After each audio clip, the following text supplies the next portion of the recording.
thing that really made me curious about Waldorf education was some children that I met long before I had my own children. And I just thought they were really different. I felt like they weren't interested in looking around to find out how to respond in order to please people. I got to know these kids pretty well. They were really self-motivated, and I thought that was pretty unique. As many Waldorf teachers, I have a son, and what drew me to Waldorf was his need for schooling. And looking at the schools in the area, that was the one that fit us the best. We walked into the kindergarten and felt completely at home. I was looking for a school for my daughter, and I went to an open house at a Waldorf school, and I just fell in love. I said, oh, I want to go to school here.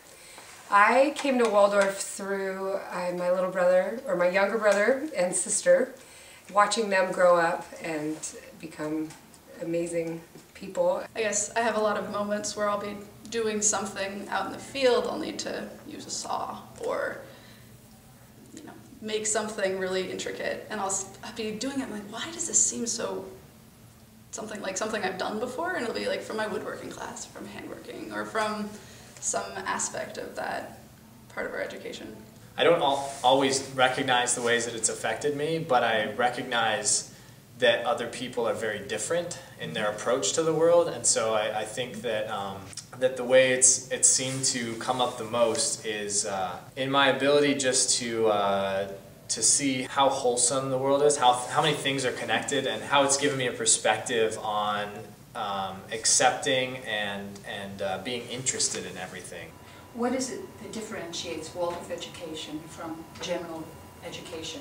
The answer is the way we look at children. Each human being born on the earth is indeed an extraterrestrial.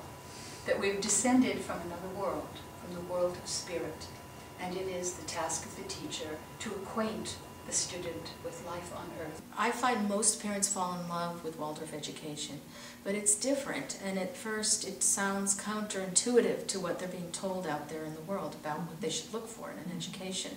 They are looking for skill building, and they're looking to have their children have an edge, and all these things that, you know, we don't put first. We put the child first, and we educate the child. In 0 to 7 in the Waldorf school, we're really looking at adequate sleep. We're looking at adequate nutrition. We're even looking at warmth and cold. A lot of children in the Seattle area are outside without hats, and they're using up a lot of energy because they actually need to be more warm. The other thing that's very different, I think, is the outdoor time, that we spend almost half of our day outside no matter what the weather. So nature is such a great place for children to play, and they don't need any tools for that. You can put them on a pile of dirt and they're quite happy and learn all kinds of wonderful things. It's the best kind of teaching I think there is. It's the most fulfilling, and I think you develop the most rewarding relationships with your students and colleagues. I think it enables students to learn with their full being. It's like a Renaissance education, I think, kind of a classical education. Say 100 or so years ago, and you were gathered around the family hearth and everybody had to entertain, they had to play a musical instrument, they had to sing. This was recognized as an essential part of being human. As far as toys go, or things they play with, it's more towards naturally formed objects rather than man-made formed objects. There's story time where we sit down and get told fairy tales and other kinds of stories. A lot of them are stories that teach social skills or teach values. The curriculum is based on developmental levels, and so for example in 4th grade, when they're around 10 years old, the brain is making cross connections, and that is the time that we teach cross stitch to help emphasize those cross connections.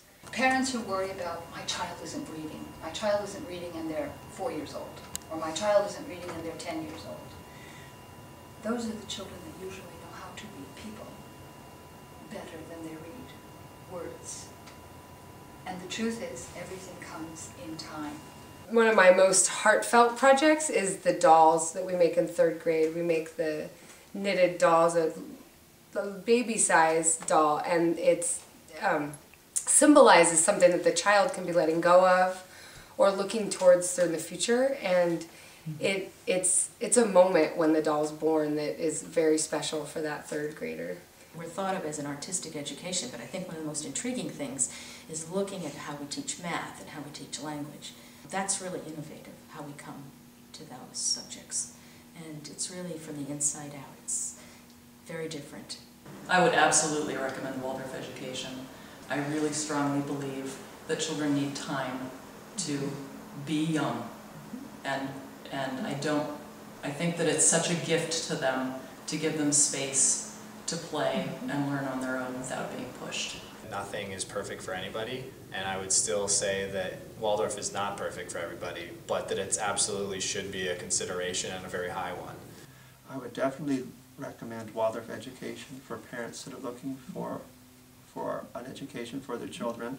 I would definitely recommend Waldorf education. I feel like the Waldorf school meets the child as they grow and in a new way. I wish I could have been a Waldorf student.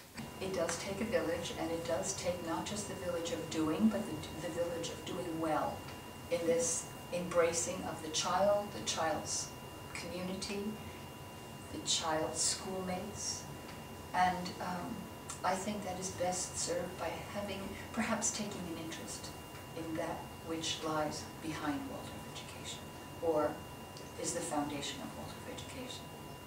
Go visit your local Waldorf school and check out what's going on.